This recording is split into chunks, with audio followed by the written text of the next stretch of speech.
예, 안녕하세요. 건양사이버대학교의 박용환 교수라고 합니다. 전 지금 현재 건양사이버대학교의 그 기획처장 겸 글로벌 교육협력단이라고 해가지고 글로벌 에듀케이션 코퍼레이션 디비전을 또 단장 역할을 맡고 있습니다.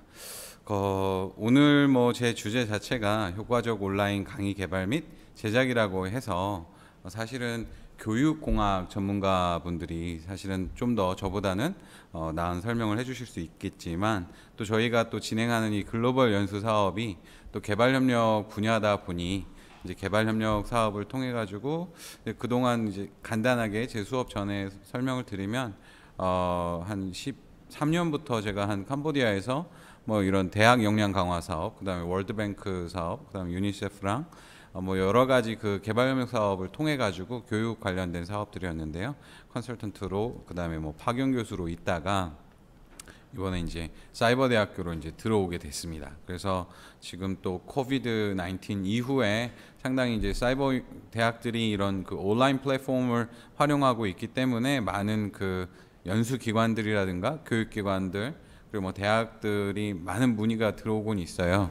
근데 이제 앞서서 제 앞단에 서울사이버대학교에서 이제 공유해 주셨던 이제 G 스윗을 활용하는 그런 실시간적인 그런 플랫폼도 있고, 제가 오늘 조금 설명을 드려야 되는 거는 이제 비동시적인 거죠. 그 컨텐츠를 개발하는 부분인데, 일단은 잠깐 이제 그러면 프레젠테이션으로 넘어가도록 하겠습니다. 그래서 그동안에 제가 현장에서 그 개발협력 현장에서 진행했던 것들, 그리고 현재 그 민관협력 사업으로 저희가 온라인 플랫폼 같은 G 스윗을 통해 가지고 캄보디아의 그 뷰티 준 학사 과정을 운영 중에 있어요. 그래서 여러 가지 그런 또 질문들도 제가 답변을 드릴 수는 있을 것 같습니다. 그래서 오늘 제 세션은 코이카의 이제 글로벌 연수 사업 그 씨앗과 그 Capacity Improvement Advancement Training 프로그램인가요? 씨앗, 하여튼 그 씨앗 프로그램과 일러닝 그 인바이러먼트에서 어떻게 이제 코비드 19 이후로 어떻게 연수 사업을 온라인 플랫폼에서 진행을 할 때 어떤 부분들을 좀 고려하면 좋을지, 그리고 온라인 컨텐츠 개발 사례들, 그러니까 현장에서 지금 직접 바로 활용하실 수 있도록 저희가 그 건양사이버대학교에서도 이런 전임교원이라든가 외부 교원들이 강의 컨텐츠를 개발을 할 때 오리엔테이션 형식으로 진행하는 그런 파워포인트 그런 프레젠테이션이 있어요. 그래서 그 내용들을 가지고 사례를 조금 소개를 드리고요. 궁극적으로는 이런 일러닝 환경에서 또 연수기관에 계신 교수자들이라든가 아니면 행정가들의 역할, 펑션은 어떻게 변해야 되는지에 대해서 간단하게 설명을 드리도록 하겠습니다. 예, 그래서 연수 사업과 일러닝 환경에 관해서 레슨 1에서는 ADDI, 에디 모형이라고 하고 악스 이론이라는 게 결국엔 교육공학 쪽에서 컨텐츠 개발 시에 많이 활용이 되는 그런 프레임워크예요. 그래서 에디 모형과 악스 이론을 어떻게 이제 우리가 기존에는 오프라인에서 집체 교육 형식으로 이런 개발도상국의 공무원들이 초청 연수를 통해서 한국으로 왔을 경우에 집체 교육으로 하던 교육 과정들을 어떻게 온라인으로 넘기는지, 환경이 다른 플랫폼에서 어떻게 구현해 내야 되는지에 대한 상당히 기본적인 그런 이론과 모형에 대한 설명을 드리고, 좀 더 실무적인 내용이 이제 아까 설명해 드렸듯이 레슨 2에서 이제 컨텐츠 개발 사례, 그러니까 저희 건양사이버대학교에서 이런 교원분들에게 어떤 유형들, 매체 유형들이 있고 컨텐츠 개발 시에 어떤 부분들을 강조를 하는지에 대한 사례를 소개해 드리도록 하겠습니다. 그리고 끝에서는 이제 이런 일러닝 플랫폼에서 이제 연수기관에서 교원의 역할이 얼마나 중요한지, 제가 이번에 그 민관협력 사업으로 최초로 이제 형성이 되는 그런 준학사 과정이죠. 그러니까 우리나라로 말하면은 이런 전문대학교의 교육 과정을 지금 현재 온라인을 통해서 실시간, 비실시간을 블렌디드화 해가지고 캄보디아의 학생들을 양성을 하고 있거든요. 근데 상당히 많은 사례들이 나올 것 같습니다. 그 중에서도. 그래서 개발 시에 교수자, 인스트럭터의 롤이 어떤 건지에 대해서 설명을 드리도록 하겠습니다. 예전에 그동안 진행되었던 글로벌 연수 사업들의 성과 사례들을 이렇게 분석해 보니까 결과가 성과를 향상시키는 요인은 궁극적으로 뭐 여러 가지 연수의 유형별, 뭐 국별, 지역별 많은 요인들이 많지만 거기에서 공통적으로 나오는 주요 요인은 그 personal factor, 그러니까 individual 개인에 관련된 요인이다. 그러니까 어떻게 보면은 개인의 그런 willingness랑 그다음에 뭐 집중력이랑 뭐 이런 그 의지 같은 거겠죠. 그래서 성과가 뭐 여러 가지 유형도 다르고 뭐 출신 국가들도 다르지만 궁극적으로 좋은 성과를 얻었던 사례들을 분석해 보면 연수생의 그런 그 개인의 팩터, 퍼스널 팩터가 상당히 큰 영향을 미쳤었다. 그래서 거기에서 시사하는 바는 연수생 선발과 관리, 그러니까 선발 시부터, 그러니까 그 셀렉션하는 프로세스부터 좀 더 그러한, 그러니까 뭐 이렇게 뭐 티미드한 그 내형적이라기보다는 좀 더 이렇게 뭐 오피니어네이트하고 뭐 의견들을 많이 공유를 할 수 있는 그런 연수생들이 왔을 경우에 그 기존의 오프라인 세팅에서 진행했던 연수 사업들 중에 이런 그 상당히 제너럴한 팩터, 퍼스널 팩터가 있었다.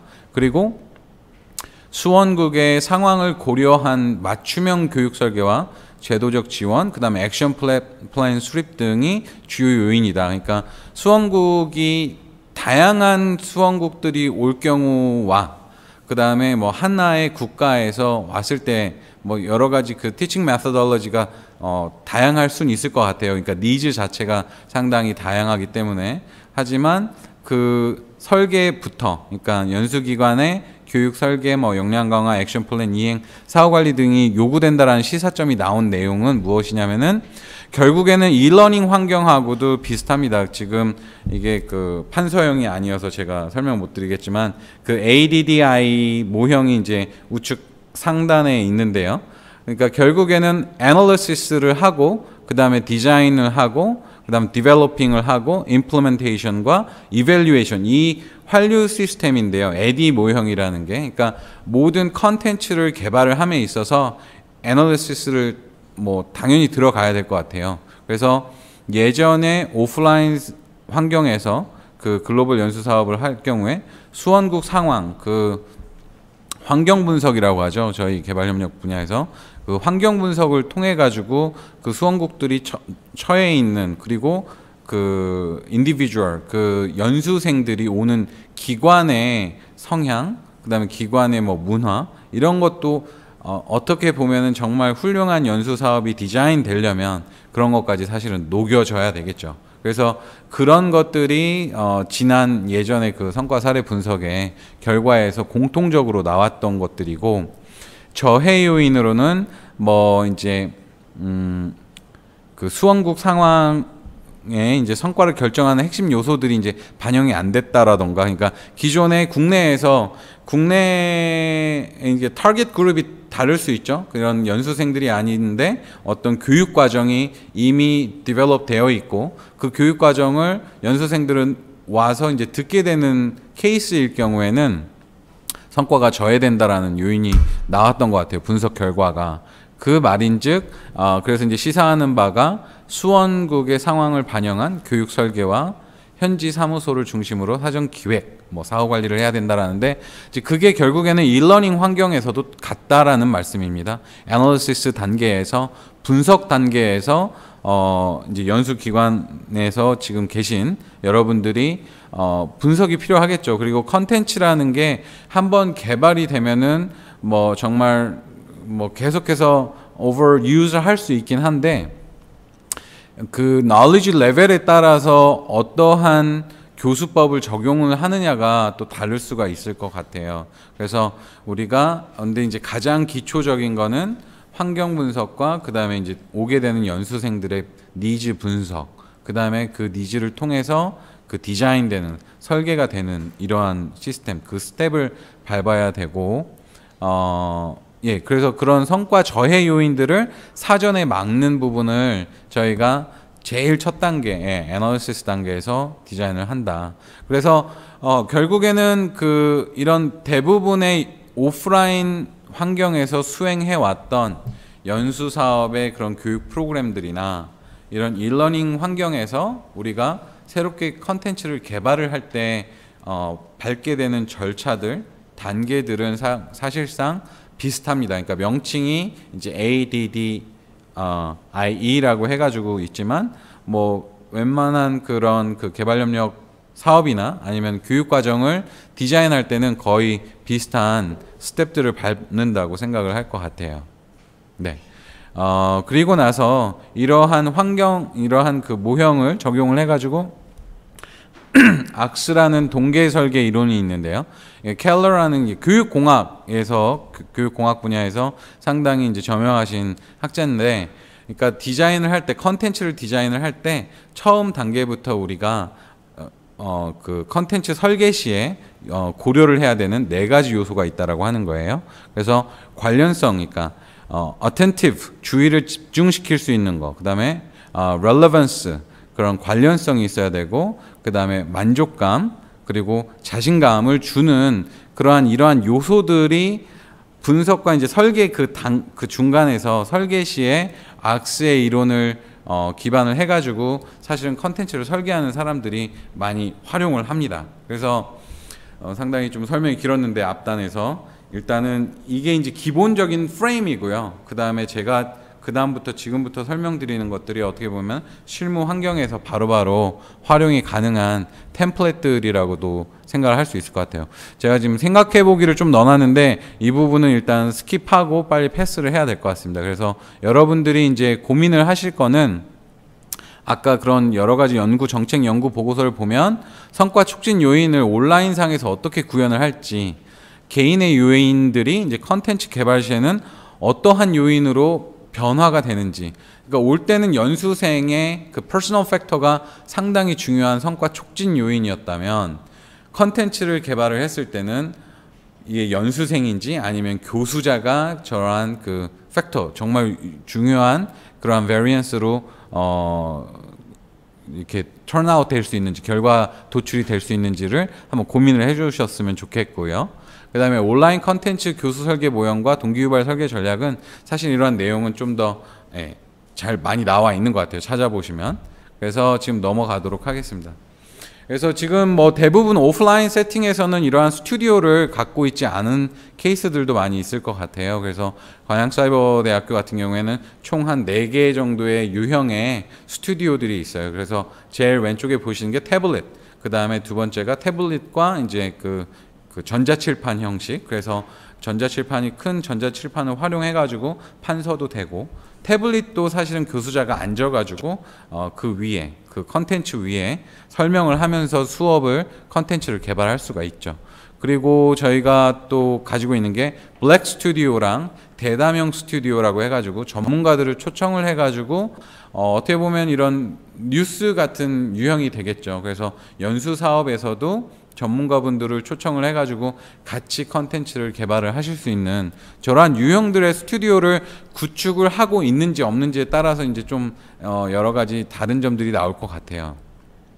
그리고 나서 유형을 보시면은 지금 제일 윗단에 보시는 게 전자칠판 매체 유형, 그 다음에 태블릿 모니터 매체 유형, 그 다음에 실습까지도 저희가 사실은 할 수가 있는 부분들이 있고, 대담 및 토론 유형, 그 다음에 블랙 스튜디오 제작 유형, 오픈 강의 유형. 그러니까 컨텐츠 유형들이 이렇게 많이 있어요. 그러니까 뭐 K묵에서 이런 컨텐츠를 어떻게 개발을 해라 라는 그런 가이드북이 있는데, 그 가이드북을 보면은 우리가 설계를 하려고 하는 그 컨텐츠에 맞는 유형을 개발을 할 수도 있고요. 근데 대부분의 온라인 플랫폼을 활용하고 있는 이러한 사이버 유니버시티에서도 기본적으로는 상당히 아직까지는 뭐 전자칠판이나 태블릿 모니터를 활용하면서 판서 형식으로 지속적으로 교수자가 많이 나오고요. 그 다음에 실습형 같은 경우는 좀 더 이런 뷰티라든가 아니면은 실습 이런 랩이 필요한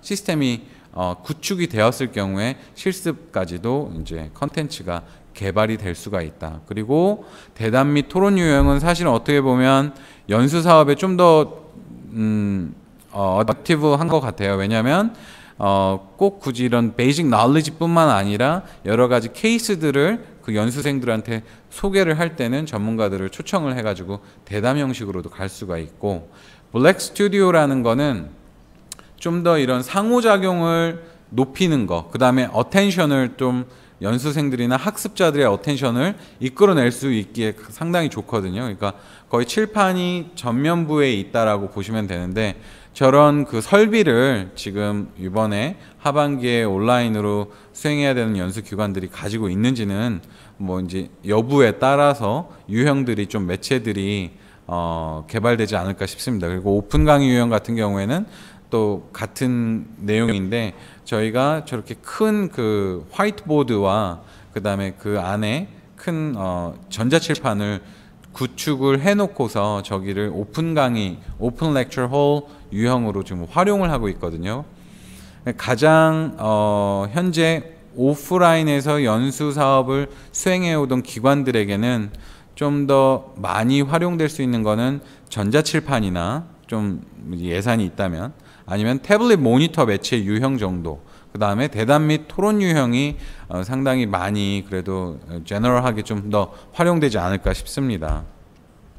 그래서 보시면은 뭐 전자칠판과 태블릿 뭐 입식 촬영과 뭐 좌식 촬영, 그러니까 여러 가지 그 특장점들이 조금 소개가 되어 있죠. 전자칠판 같은 경우에는 좀 더 생동적인 촬영을 할 수가 있고, 태블릿 같은 경우에는 안정적이면서 자유로운 판서가 가능하다. 그러니까 어떤 내용들은 좀 theory 중심으로, 이론 중심으로 뭐 컨셉을 설명을 한다던가 그런 케이스 같은 경우에는 이런 판서 아니면은 이런 전자칠판을 활용을 하시면 되겠습니다.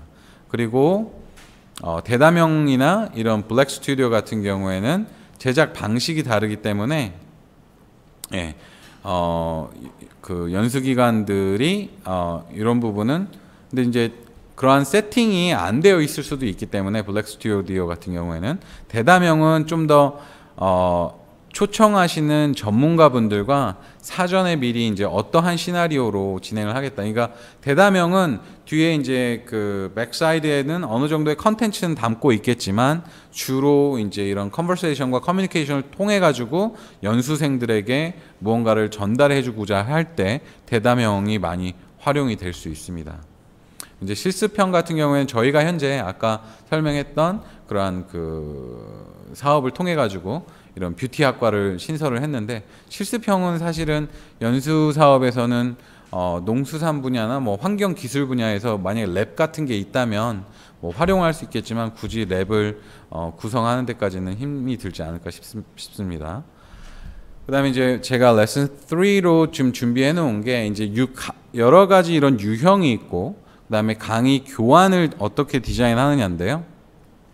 교환 양식은 많이 다를 수 있는데, 저희 같은 경우에는 도입, 전개, 정리 이러한 3단계를 통해 가지고 일단은 제너럴한 프레임워크를 딱 만들어 놓은 거예요. 그래서 컨텐츠가 개발될 때 이전에 수업됐던 게 이제 복습하는 거, 그 다음에 아까 말했던 악스 이론을 활용해 가지고 학습 동기 유발을 어떻게 하냐면은 좀 더 퍼스널라이즈된 퀘스천을 던질 수가 있겠죠, 교수자가.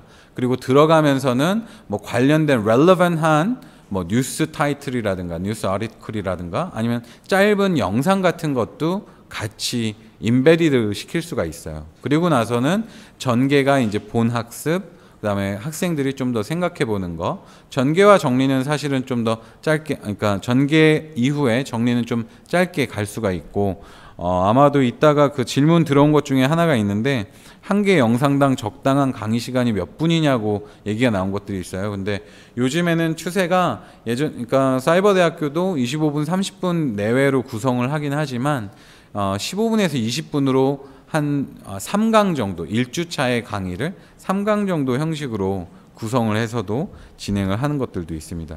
그래서 교환의 내용에는 이제 제가 아까 말씀드린 대로 이 교과목 개요랑 이제 평가 기준, 그래서 이 연수에서 다루고자 하는 그 서브젝트가 어떠한 내용인지, 이러한 내용들이 다 준비가 되어야 된다는 말이겠죠. 그래서 파워포인트를 많이 쓰는데 좀 더 그런 표준화된 그런 템플릿을 만들어 놓으시면 여러분들이 계신 그 연수 기관에서 이제 컨텐츠를 제작을 하는 데 있어서 도움이 많이 되실 거다. 그래서 아까도 말씀드렸듯이 학습 동기 유발 같은 경우에는 관련성이 있는 영상이라든가 기사, 이런 사전 퀴즈 같은 거를 간단하게 진행하실 수가 있다라고 설명을 드릴 수 있겠습니다. 그 다음에 이제 본 학습 같은 경우에는 이제 저런 거는 거의 다 교수자들이 이제 디자인을 하고, 그러니까 내용 전문가들이 있고요. 컨텐츠 관련된 전문가들이, 이제 개발 전문가들이 또 따로 있어야 되는데, 그 부분은 기존의 오프라인 세팅에서는 없었던 환경이죠. 그러니까 컨텐츠 매체나 이런 컨텐츠를 개발하는 전문 인력을 확보를 하시는 거가 좀 더 추천드리고 싶고요.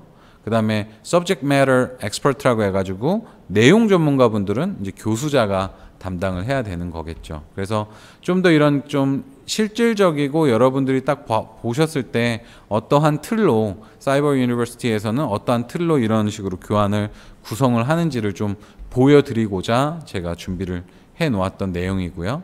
이 부분은 좀 더 빨리 진행을 해서, 그래서 앞단에서 제가 설명했던 것들이 교환에서는 어떻게 구현이 되는지에 대해서 지금 간단하게 설명을 드렸습니다. 그리고 최대한 컨텐츠 제작 시에는 이제 뭐 K묵 가이드를 이게 공개되어 있기 때문에 여러분들도 활용하실 수가 있겠지만, 거기에 보시면 출처라든가 외부 저작물들을 어떻게 사용해야 되는지 그런 내용들이 많이 있어요. 그래서 저희도 이런 그 교원들에게, 전임 교원이나 외부 교원들이 컨텐츠를 개발할 때는 외부 저작물 저작권 교육도 따로 시키고는 있습니다. 그래서 이게 거의 마지막 세션이 될 것 같은데, 그 효과적인 교수 설계는 아까 말씀드린 대로 ADDI 모형, ADDI라는 그 스텝을 가지고 가는데, 사이버 대학교를 보면은 컨텐츠와 상호작용이라는 게 있어요. 그러니까 앞단에서 설명했던 구글 플랫폼은 상당히 실시간이기 때문에 상호작용이 많고, 컨텐츠화를 시키는 거는 사실은 상호작용이 많이 없죠. 근데 이제 뭐 디스커션 보드라든가 뭐 여러 가지 뭐 글을 다는 거, 아니면은 뭐 교수 그 컨텐츠에 맞게끔 설계된 어사이먼트를, 과제들을 줌으로 인해서 상호작용을 이끌어낼 수는 있긴 한데, 이제 그런 부분들이 이제 효과적으로 설계가 되어야 된다. 그리고 모형들을 보시면 앞단에 제가 유형들을 설명드렸는데, 보시면 강의가 중심되는 거냐, 반복 연습이냐, 아니면은 problem solving 유형이냐, 뭐 여러 가지 이런 유형에, 그러니까 모형에 따라서 우리가 매체 제작 유형도 달라지는 거죠.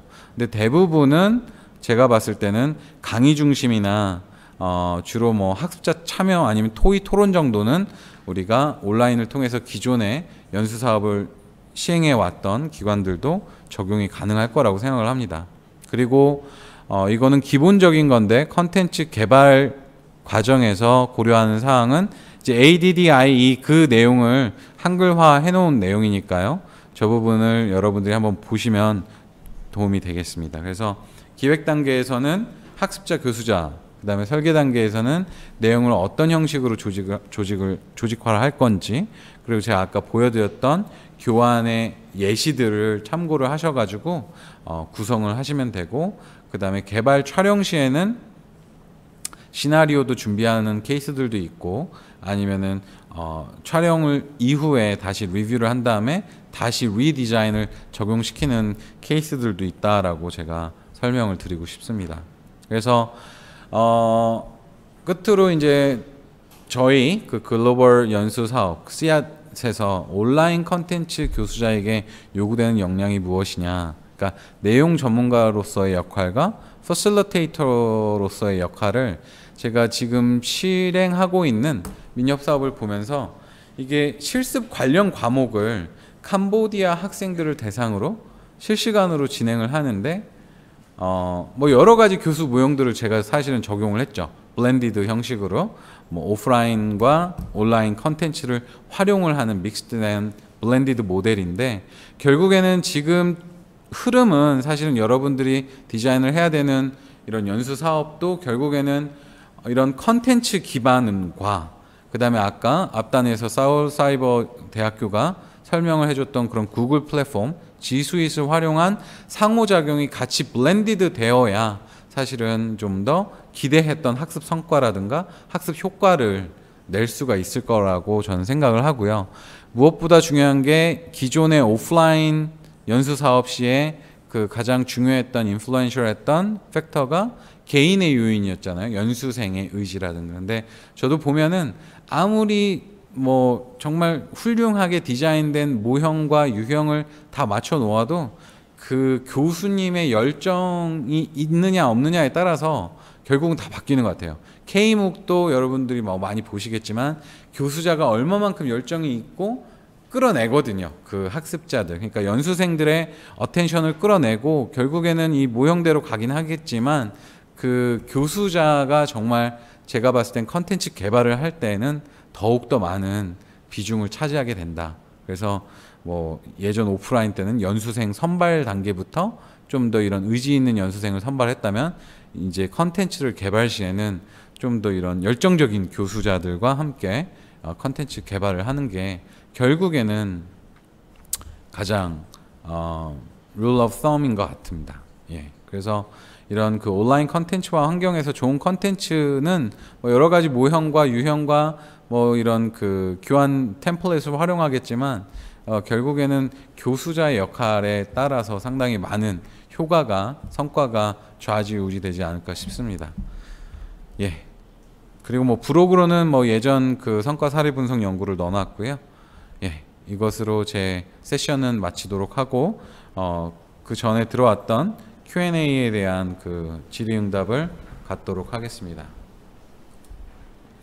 예. 근데 처음에 이제 질문이 영어 활용이 불가한 강사나 강의나 혹은 제2외국어로 진행해야 하는 연수 과정의 경우 자막과 더빙 중 어느 쪽이 효과적인가요? 그 다음에 강의 영상에 자막이나 더빙을 입힐 경우에 중점 고려사항에는 어떠한 것들이 있을지요?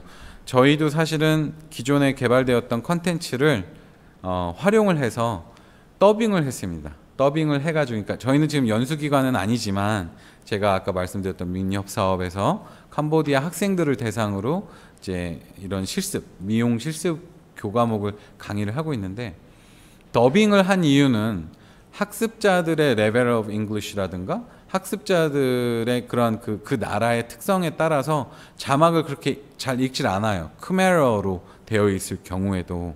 그래서 영어 자막은 그러니까 대부분 연수기관들이 강의를 진행하게 되는 타겟 어디언스는 공무원분들이니까 어느 정도의 영어 레벨이 된다면 영어 자막은 넣어주시는 게 낫고요. 더빙은 정말 로우 레벨이라든가 정말 영어를 모르는, 그러니까 어떻게 보면 이제 센트럴 어드미니스트레이션이 아니고 뭐 정말 로컬 어드민에서 오시는 그런 뭐 지방 정부에서 오시는 그런 스태프들이 있다. 그러면은 뭐 더빙도 고려를 해볼 수는 있지만 더빙 시에는 상당히 그만큼 비용 자체가 좀 많이 들어가죠. 예, 그래서 영문 자막이면 어느 정도 괜찮을 것 같다. 그리고 더빙을 입힐 경우에 중점 고려되어야 되는 사항들은 뭐냐면 국내에서, 그러니까 연수기관에서 전달하고자 하는 그런 컨셉의 표현들이 그러니까 영문이든 아니면 그 모국어든 그 연수생들이 오고자 하는 그런 모국어든 그 어떻게 표현이 되는지에 대한 그러한 터미널로지는 어느 정도 먼저 사전에 좀 스터디가 되어야 되고 그런 것들이 이런 더빙이라든가 자막 처리가 될 때 반영이 되면은 좋을 것 같습니다. 다음 질문은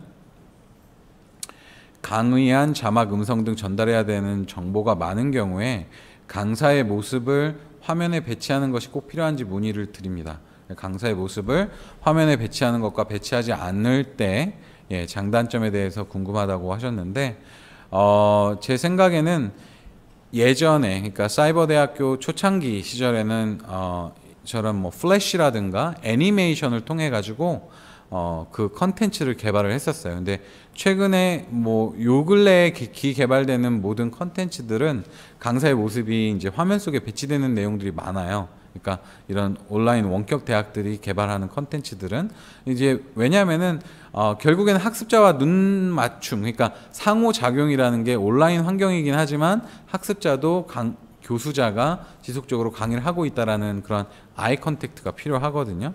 그래서 가급적이면은 교수자가 배치되는 방향으로 가고 강사의 모습이 배치되지 않을 경우에는 어떤 단점이라기보다는 그런 걸 보완해낼 수 있는 뭐 디스커션 보드라든가 포럼이라든가 계속해서 이제 학생들이 댓글을 달 수 있는 그런 다른 사이드 액티비티를 많이 활용해야 될 것 같습니다.